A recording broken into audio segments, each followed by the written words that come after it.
everybody, and welcome to O'Rourke's Public House for the Mike Brey Radio Show. I am Jack Nolan, joined as always by the 15-year head coach of the Fighting Irish. You're aging well. I am.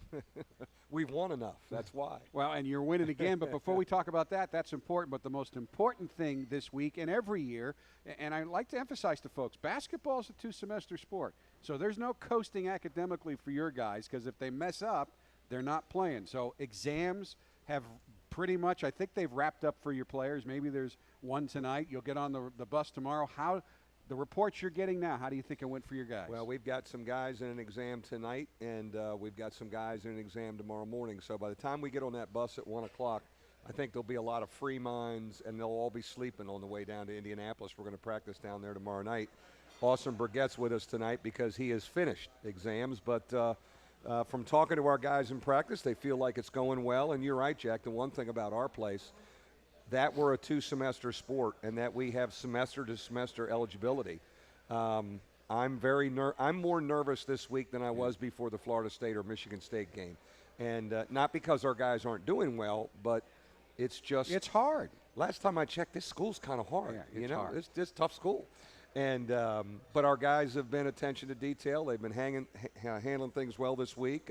We had a good practice today, and you never know sometimes what kind of practice you're going to get on a day like this when there's still exams out there. We'll have a great practice tomorrow night in Indianapolis at Bankers Life because all the academic stuff will be off their back by the time we get into Indy. They're just basketball players, and that's when we have a window to get better. So fingers crossed, but I think we're in good shape, and we went into the week in good shape academically. And I think I reminded you of this ever since you got here, to the point of maybe irritation on your part. But really, some of the poorest Notre Dame basketball performances I've seen since the 80s has been that game on Friday or Saturday of exam week. And I think it really started with the UCLA game here, which I think 4 years ago now, and now the Crossroads Classic.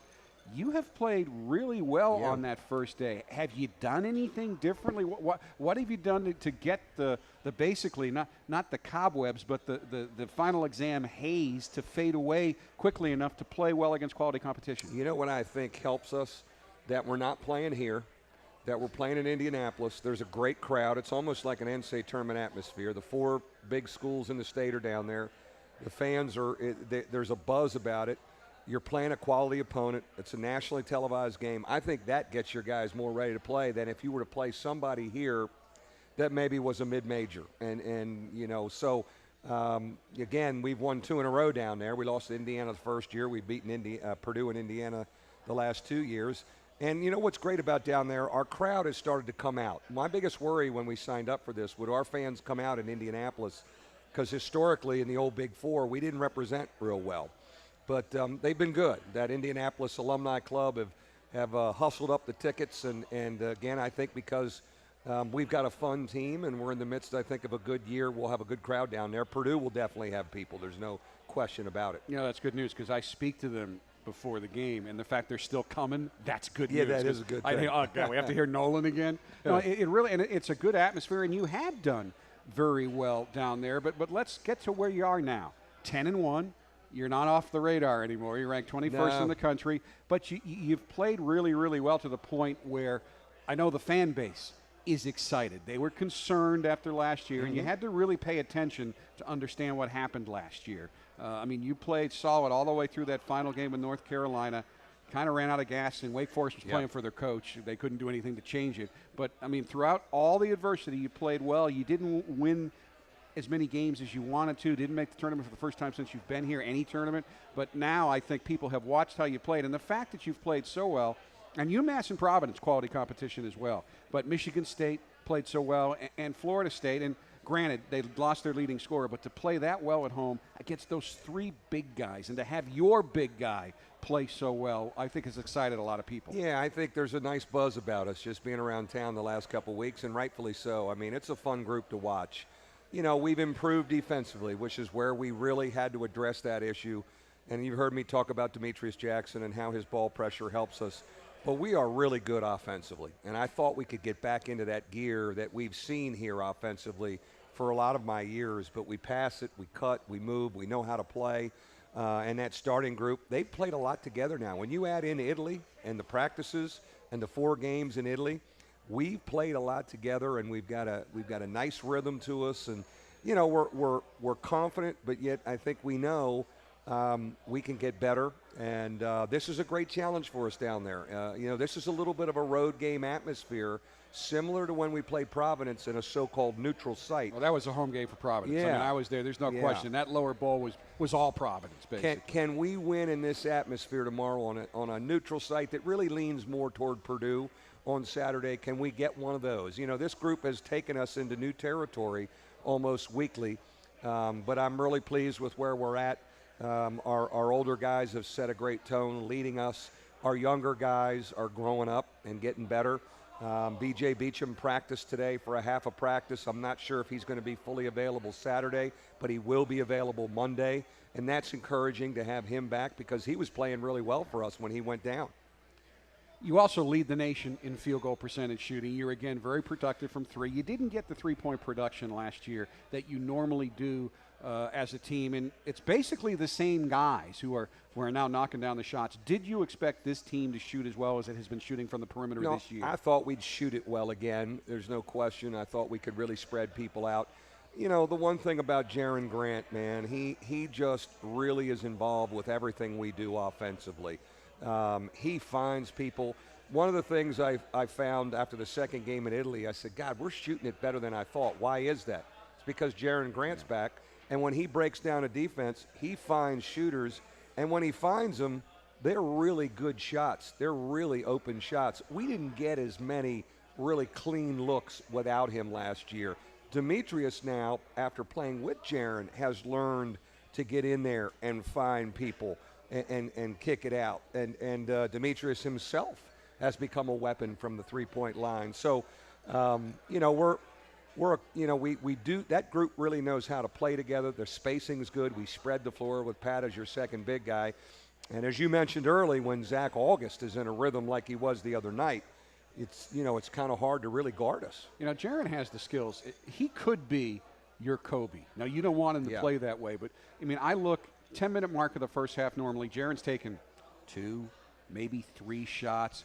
He's really letting the game come to him. How is that helping your team, and how is that helping him? Because he is the guy you want to take over when the game's on the line. Well, the one thing he's done is he's handled the balance of getting people involved and then scoring really well. I think when he was younger, he was searching for that balance. But he's come back, and he should be doing that now. He's a fifth-year senior. He's done it with great poise. When we need one, he can go get one, but he keeps people involved. The one thing I'll say about him, Jack, I think we have a lottery pick here. And you know, I'll be the first to say it. He's easily a first-round draft pick, but I think by the end, if he keeps trending the way he is, this is a young man that's a lottery pick, and I think it's going to be a great story and a long-term pro. But you know what? When he came back, he wanted to win again. He wanted to finish the right way here. And I've been really proud of his leadership and his voice because he's kind of a quiet guy, but he hasn't been this year. If you're just folks making that transition from the football season to basketball season, Jaron Grant right now leads the best conference in the country, the ACC, in scoring and assists. That's quite an accomplishment. We're going to take a break. When we come back, we're going to talk about that other thing that this team is doing really, really well, defense, after this timeout. The Mike Brey Radio Show, live from O'Rourke's Public House. Really good defensively, and you're able to do some things you haven't been able to do. And at the risk of boring you, I'm going to briefly touch on the story that I remember from the Hawaii Pacific Tournament way back in 2001. You were in a gym in Honolulu. I don't know if you remember this. You called everybody together, and you made an impassioned speech about how you wanted your teams to have a defensive identity. Right. So, I mean, you hear it recruiting. You don't care about defense. You're just going to, roll the balls out and let guys play. Recruits don't either. Well, that's true. I know that. But what has changed that is allowing you, and you have been, I mean, obviously your Sweet 16 team was tough and pretty good defensively, but none of your teams here have been able to play defense the way this one can, and you've been trending towards this. What has changed that has allowed you to play this way in the defensive end? Well, I mean, we were thoroughly disappointed at who we were defensively last year, and it was something that we addressed, hard in the offseason as soon as the spring workout started. And our guest, Austin Burgett, was the ringleader of those workouts because Jaron Grant wasn't back yet, and Pat Connaughton was throwing the baseball. So, Austin did a fabulous job of getting our 6 guys together, and we did a lot of defensive stuff. it starts with the ball pressure of Demetrius Jackson. He is really, I don't know if there's a better guy in the country that can pressure the ball. And that is a really unselfish act because it's exhausting and you have to do it all the time, and he's doing it for 30 minutes. I'm really proud of how he knows that jump starts us, but it's made us push offenses out further on the floor. We can get into passing lanes. Jaron, Steve, Pat can contest passing lanes better because of Demetrius's ball pressure. And with Demetrius and Jaron, you have two guys that have a knack for stealing the ball. We're stealing the ball at a rate we've never stole it before. We're fourth in the ACC in steals. And we're getting easy buckets out of it. So, I think it's neat to watch us hang our hat on that. We're interesting in a game. It takes us a while, even though we go through it in scouting. We get a feel for a team's offensive rhythm, their sets, their motion, their movement. And I think because our basketball IQ is really high, at about that 10-minute mark, we've got a pretty good feel of how you're moving. And that's when we start to kick in and get some stuff defensively. And it's interesting to watch them intelligently get a feel for, okay, here comes the stagger screen. The ball screen comes here. This guy likes to do that. And we really get a good feel of it. And we've done a great job of it. And, again, it's getting us easy buckets. It's getting us out, and we're getting some layups. And one of the reasons we're shooting the top percentage in the country is because we're getting layups off of steals and transition stuff off of defensive stops. We're getting easy buckets, so our shooting percentage is high. Demetrius getting it done offensively, too. 13.3 points. He's shooting 40% from three. Very good at the free throw line. He's getting the assists out. And a lot of times when you have a guy putting in that much effort, really pressuring, he's pressuring three-quarter court almost every possession, they have a tendency to take their rest period on offense. He's not doing that. How is he pulling that off? He never does. And I'm always conscious of stealing him rest more than the other perimeter guys because of the ball pressure responsibility. Well, there's been a couple games where it's kind of been hard to take him out because it's crunch time, and he has played through. He's in great shape. He's played through defending the ball, and then he's driving and scoring and finishing and dunking. That's a heck of an athlete to do that. But he's the one guy I think of in the starting lineup is when can I pick a spot right before a media timeout to get him a blow, because that ball pressure is such a key for us. 10 dunks against Florida State, and they were impressive, and the fan base is just eating it up. How does the coach feel? You know what? We have a group that can throw that thing down, and boy, that night was the ultimate with a lot of guys getting in there. Zach was fabulous with some of his drives from out at 15 feet, and he's got good speed to get by big guys. But we get out in transition and get him. Martin Gebbin had a putback. We have guys who can finish. We're athletic, and it's one of the more athletic teams, if not the most, that I've ever had here in my 15 years. And folks listening on the radio, watching on Watch and D are here at O'Rourke's. If you missed it somehow, Alan Wazalewski of our Fighting Irish Digital Media staff put together a nice little video called Dunks Do Lock. Yeah, that was great. It's got all 10 dunks. Our recruits love that, by the way. Really? Oh, yeah. Outstanding. That That's was good pretty to know. good. That was really good. That's good to know. They're not scared by the crazy announcer guy? I hope not. They said, is that guy going to be calling games when I come here? Depends. Yeah, if he doesn't have a stroke first. But, give it a watch because it is very good. It's just fun to watch. Questions for Coach. Kevin's here from Plymouth, Indiana. Coach, how important is it for Zach August to run the floor on the break? Oh, big, because he is, there's not a better big running guy like that. He gets out and he moves, and, Zach August, he's playing well, but it's nice playing with those guys he plays with because they're really good passers and they find him. But his speed and changing ends is a weapon for us, and we're always reminding him to run the floor. And we want Torres to run, and we want Gebbin to run, and we want Bonzi to run, and any of our frontline guys, we want them running the floor. Zach does it very naturally. Sue made the trip again all the way from Boston. Does she have a Sam Adams in her hand tonight? She is at the bar, as most people from Boston are. Sue, you like those Irishmen from Boston. Yeah. She's got a draft. I'm not sure it's a Sam Adams, but she's got a draft. What is the contrast between the ACC and the Big Ten with respect to offense and defense? Big Ten or Big East? Big Ten. Big Ten. Big Ten. That's a good question. I've always been asked that question in comparison to the Big East. And again, you don't spend that much time, but you're playing a couple Big Ten teams a year now. Yeah. I think the Big Ten has always kind of been known and it still does have that identity, maybe not as much as the 90s, as a half-court physical man-to-man defensive league. That they just, and for the most part, a half-court offensive team, even though Michigan State really runs. But everybody else kind of grinds. A grinding league, good half-court man-to-man, maybe not necessarily overplaying, but solid at the three-point line, the old pack line stuff, jam it in. Physical, rebound the basketball hard. That's kind of the Big Ten thing. Purdue under Matt Painter and Gene Katie has always played that way. You know, they are physically going to guard you. They're going to grind you in their motion. And certainly the team we're going to see Saturday evening has 2 7-footers. The difference between the 7-footers of Florida State and the 7-footers of Purdue, the Purdue 7-footers are the main offensive weapon. They throw it into the post. No team feeds the post more than Purdue. So our big guys got to do a good job guarding, but we got to also know who we can help off of, the non-shooters, and jam it up down there. But this two-headed monster of Hammonds and Haws, they pound on you and post up. It's a workout for your big guys. So do you help Zach a little bit? Yes. And you know, our big guys, you know, you got to play them early. You got to play big bodies. You can't get buried.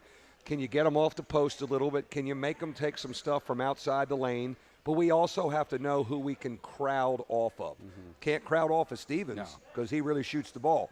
But we've done a good job of putting Jaron Grant on a guy who's maybe not a shooter and let him rat around. Same with Demetrius Jackson. There's where we're getting some deflections, some steals, and then the big guy hurries his shot sometimes.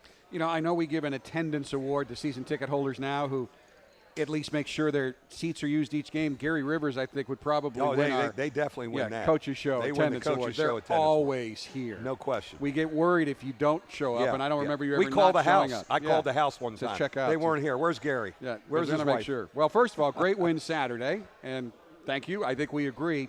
Coach, playing close to home this weekend, do you prepare like you would for a home game or an away game? Good question. I think we've kind of talked to our guys a little bit about it's going to be more of a road atmosphere because Purdue, and again, I think our fans have really, you know, rallied down there. But I think Purdue's going to have more people than us. And so I think it's going to – I don't want our guys shocked that they're going to be on us down there like they were in Mohegan Sun, the UMass fans and the Providence fans. But they're going to be on us. But, you know, for us, I said, you know, we won the UMass game. That was kind of a neutral site. Providence was kind of a road game. I think it could be – I want to see us win in this atmosphere. We haven't done that where there's more of a visiting crowd, and certainly we've got a lot of ACC games on the road where we'll be challenged. But you know, I want us to go for it. We're not protecting anything. We've been an attacking team, and I want us to keep that kind of mentality down there in Indy Saturday evening. And, folks, there are tickets available. Notre Dame's the host school this year. We are. And they're fun to watch. And I will say this about Indianapolis, and I've been going there since the early 80s. It was always a good sports town. Now it's both a great sports town, and then it's a great town to do stuff after the game. No question. It is a great basketball town. Mm-hmm. This is a hoop state. Indianapolis for the Final Four, which will be there, you know, this year for it. Literally, I hope we'll be there for it this year for it. It's just a basketball town. And the buzz in that town, we'll feel it when we pull into the hotel. And that's why I think all four teams are so excited to play. It's really an NCAA tournament type atmosphere. The energy's good. You're right. There's great things to do after the game. Certainly that first game is going to be a knockdown drag out with IU and Butler. And then this has been a brilliant move by the four athletic directors, this event. I know we've extended a couple years. My feeling is we should play this thing every year. It's great for us. And for you preparing for postseason tournament play, playing the second game is also actually good. Yeah, no, there's no question about it. I mean, of course, last time we played the second game, Butler beat Indiana and everybody left the building. You know, I remember that. You know, and but you won the game, so we did. We won the game, but it's preparation. It's not like you don't get to hang out an hour and a half before. You have to get the floor, get ready, and go. Right. You got your 25 minutes on the game clock, and you got to come out of the locker room and be ready to roll, and you practice that routine a little bit. But I love Indy. I love playing there. It's a big recruiting game. You know, you look at our roster. We have more Indiana kids than we've ever. Behind Purdue, we have the next most number of Indiana kids on the roster, more than Butler, more than IU. We've really recruited this state. This is a bragging right. This helps us in recruiting in this state. I know my Indiana guys are all fired up to be down there tomorrow and Saturday in Indy. Now, after the game Saturday, you have another chance to see the Irish on Monday night, Northern Illinois. Then the team gets to take a little break. They'll be back, I think, the night of the 26th. Is that correct? We come back the night of the 27th. We're going to give them a little Christmas break. 23, come back, practice the night of the 27th. We do our Christmas clinic. And then we've got Hartford, who is picked to win that league, a dangerous team coming in here on the 30th. And then we've got Georgia Tech and another ACC game on January 3rd. And there's a special being run right now if you want to come out and see the Irish play Hartford on Tuesday, December 30th. It's called the Notre Dame Men's Basketball Family Pack. You can get 4 reserve game tickets, 4 soft drinks, 4 bags of chips, and 4 hot dogs. And the entire package starts at just $60. That is a value. To purchase your family pack tickets, visit und.com/buy tickets or call the Renane Family Ticket Office at 574-631-7356. We're going to get one of those Indiana natives up here who play a very big role for this team. Austin Burgett will join us on the Mike Brey Radio Show right after this timeout. Remember, our show presented by TireRack.com. Welcome back to the Mike Brey Radio Show, live from O'Rourke's Public House, presented by TireRack.com. And please welcome the 6'9" forward from Avon, Indiana, Austin Burgett. Austin, welcome to the show. Thank you.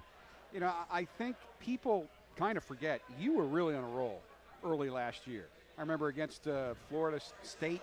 Well, before we get that, Georgia Tech, Maryland. You had 38 minutes of action, 20 points, 7 rebounds. You had 7 quick points at Florida State. And then the Hart thing kicked up and really kind of knocked you back a little bit in terms of the progress that you were making becoming a key member of this team. Yeah, I agree. It was kind of out of nowhere, and I remember talking to Coach Brey the other day. I said, let's just finish this Florida State game.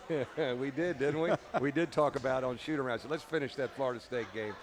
And he's, you know what, I give Berg a lot of credit. You heard me mention it on the front. You know, he has been a key leader to the development of this group back when we were a limping, beat down, worn out, poor program and only had 6 guys because Jaron wasn't back and Pat was pitching baseball. We had our butts handed to us in the ACC tournament.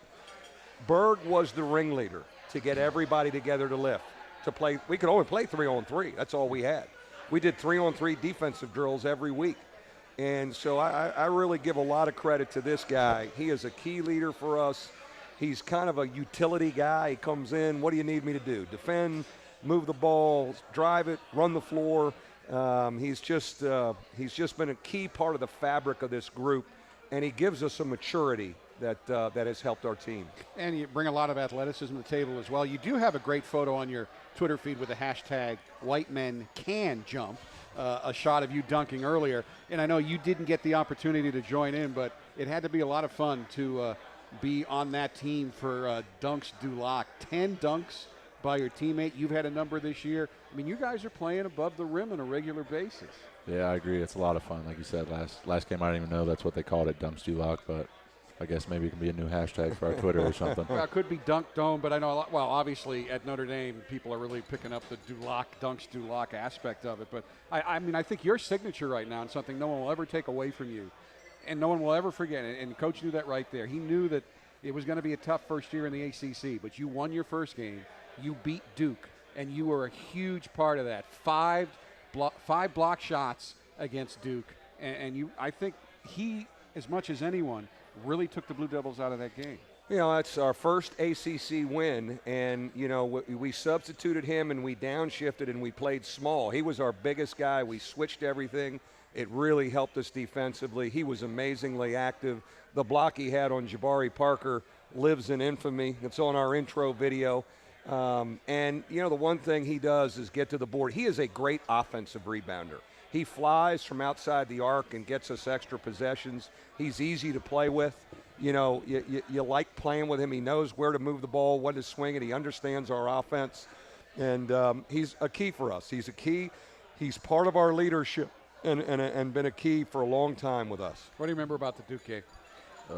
First thing I remember is there was a lot of blue in the crowd, and I remember talking to Meach before the game and saying that we were kind of mad that there's so much like blue fans in our arena. In our house, right? Just kind of fueled us and came out and played. You know, we talked about the issue you had last year. You got sick about a month ago, and that kind of took you out of the rotation. And you've also had whistle disease. I mean, you've gone in to play your role, and you've been hit with some, I sometimes call them ticky-tack fouls. It's really kind of prevented you to this point to really get into the rhythm a lot of the times. But without, I mean, you're still very much in this rotation. How do you, and this team's a little different. Coach's rotation, the bench has got a little bigger. Yeah. Have you guys talked about that at all among yourselves? Among the players, no. We haven't really said anything about it. But is that in the back of your mind that, I mean, it's not, if I'm not in that top 7 or 8, I'm not going to see action? I mean, you guys realize that you've got to be ready to play every night this year? Yeah, I think we all know that we need to come ready to play, and just whoever's number is called, just be ready and know your role, do your job. You know, Coach has been very complimentary of the role that you play. Now, all because it's his show, you don't have to be complimentary, but tell me what it's like to play for this guy. Like you said, very easy. Just know your role. Just do what you do every day in practice. Come out in the court, and he lets you play. It's not like he's telling you really what to do unless it's like a specific play, and we're like, hey, let's get Jerry the ball because we know he can score. But other than that, it's very free, and just, like I said, know your role. You know, he has gotten some cheap fouls. Yeah, I mean, it's just the 2 quick ones. Yeah, I forget which game there was in like a minute. Yeah, I'm hoping we're going to get past that. I mean, the Providence game was unbelievable. I mean, you know, some of the stuff. But, you know, the one thing about him is that's unselfish. He goes in and he's really physical. And he knows, you know, if I foul out, I foul out. I mean, you know, he's not concerned. I got to stay in the game. I can't guard on this possession. He knows what he needs to do for us, but I do think he's gotten some cheap ones. Well, and again, the ACC, when you guys kind of got in it, it's had the reputation for years as kind of a finesse league. But, boy, that's changing. When you bring in Syracuse, you bring Louisville and Pitt, and just the physicality of athletes, I mean, I think it's sliding a little bit closer to Big East physicality with maybe even a higher level of athleticism. I would agree with that. I think we do have a good degree of physicality and size. You know, Virginia pounds, Clemson pounds, Georgia Tech I think is in the top 5 in rebounding. Carolina's huge, Duke's huge. They play a big center and pound away. So I do think it's as physical as we've ever experienced in the Big East with more skill. Austin was a McDonald's All-American Game nominee, and just in case you're wondering who the Irish got him from, he had offers from Northwestern, Cincinnati, Iowa, Xavier, Butler, Ohio University, was being recruited by Purdue, Michigan, Michigan State when you picked Notre Dame. So you had some choices. What attracted you to come up here to South Bend? Really, I talked to my dad about it, and we liked how it was like a whole overall school, not just basketball, and that was the main focus of school and basketball. Also, I didn't want to be too close to home where, like, my parents could come every weekend or something like that. I wanted to get a little bit of a distance. And the relationship I had with Coach Flo and Coach Brey, I just thought it was the strongest. I really got along with them. And again, to bring somebody here, the academic part has to be important to them or they're going to struggle. No, there's no question. I mean, you've heard me say there's no one in my locker room that was tricked into coming here. They know how hard school's going to be, and one of the themes I tell them, you're going to have to compete in the classroom as much as a basketball court. I think Austin Burgett has adapted to how hard this school is. It wasn't easy for him his first early years, but he kept digging, he kept grinding. He's going to be a graduate of this place, and he's going to be one of our very, very favorite former players here because of what he's meant to the program, the personality, the commitment, the teammate that he's been. And he's having academic success here, which means he's good at answering questions. So he's going to run the fast break of questions right after this timeout. It's the Mike Brey Radio Show, live from O'Rourke's Public House, presented by TireRack.com. Welcome back to the Mike Brey Radio Show. We'll, of course, take a week off, couple of weeks off, and we'll be back January 8th because the next 2 Thursdays are holidays, one of them even for the basketball team, Christmas. Yeah, we get a couple days here. We've got Purdue Saturday. We've got Northern Illinois Monday. Then we'll give them 4 days off at Christmas and give them a little break. It's good. They're going to get home. We want them always getting about 4 days. They'll come back refreshed. And then we've got one game before league play starts again. Now, what are the rules for pickup for these guys? No pickup. Never play pickup. Never play pickup. I do want to mention one of our former volleyball girls is in here tonight, Jenny Hauser. Jenny, how you doing? Hey, Jenny. Jenny's in the house. I just want to say hi. We had to call. I see her, but she's on crutches. What happened to you, girl? Oh, my gosh. Okay. One of our Just a little surgery. had a great career here in volleyball, and her parents are Louisville spies. They spy on Louisville basketball for us. You know. Really? Oh yeah. They get all the info. So they're not going to be able to go back to Louisville Patino's now. going to stop them at the Yeah, the yeah, state they're line going to be now. stopped at the state line on the way back. All right, Austin, let's have a little fun with this. You're becoming a veteran at this. What's your favorite all-time movie? Goodfellas, First car you ever drove? BMW. Now, I understand from your Twitter feed you're a bit jealous of your dad's new car. Yeah, well, this past weekend he was supposed to come up here, and he said, "Hey, I'm gonna finish my Christmas shopping," and then later to find out, he sends us a picture and he said, "Hey, I got myself a car." What do you Really? get? What do you His get? Christmas. You thought it was for you. Yeah, well, normally when he says Christmas shopping, it's like for the family and whatnot, and then he said, "Hey, I bought myself something." Looked like a Jeep Cherokee. Yeah, that's what it was. Yeah, SUV. Get up early or sleep in? Get up early. Who was your role model? My dad. One thing the public would be surprised to learn about you. I can play the piano. Well, Decent. ooh, too bad there's not a piano here. Yeah. Favorite NBA player? Paul George. Favorite snack food? Fruit snacks. That's good and healthy. Health guy. The dietitian will like that. Favorite thing to do when relaxing? Hang out with the guys. Favorite sport to play other than basketball? Baseball. Favorite part of practice? Talking to Coach Lowe. Worst part of practice? Stretching. Best part of your game? Jumping. Rebounding. Part of your game you need to work on? 3-point shooting. Which is better, blocking a shot or sending home a spectacular dunk? Blocking a shot. Favorite part of your trip to Italy? Driving the Ferrari. Oh, yeah, I remember On that for his his birthday. birthday. That's Yeah. right. Yeah. All right, how fast did they let you go? It wasn't in miles per hour. It was in Kilometers. It was like 105. That's not that fast. All right, that's good. You were safe then. Yeah. It was really cool. Yeah, I bet your dad was just probably why he went out and bought a new car. He's still jealous you drove probably. a Ferrari. No, that was cool. I remember seeing that. And his teammates paid for that for his birthday. That's I terrific. thought that was really neat. I was going to pay for it regardless, even if they didn't do it. If you search Watch ND, you can watch him drive the Ferrari because we had a crew with them. The play-by-play announcer right. didn't get to go, but that's another story. Player on the team most like you, Oh, man. I would say Tom Knight, but he's not here anymore. but I think he listens. Yeah. So we'll let him know that you gave him a shout-out. Steve Astoria. All right. ACC team that you look forward to playing the most. Virginia. Team not on the schedule you'd like to play. IU. Player on the team most likely to be on the cell phone the longest. Pat or Jaron.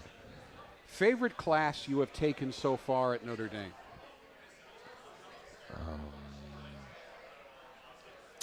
Karen's class, sports and television.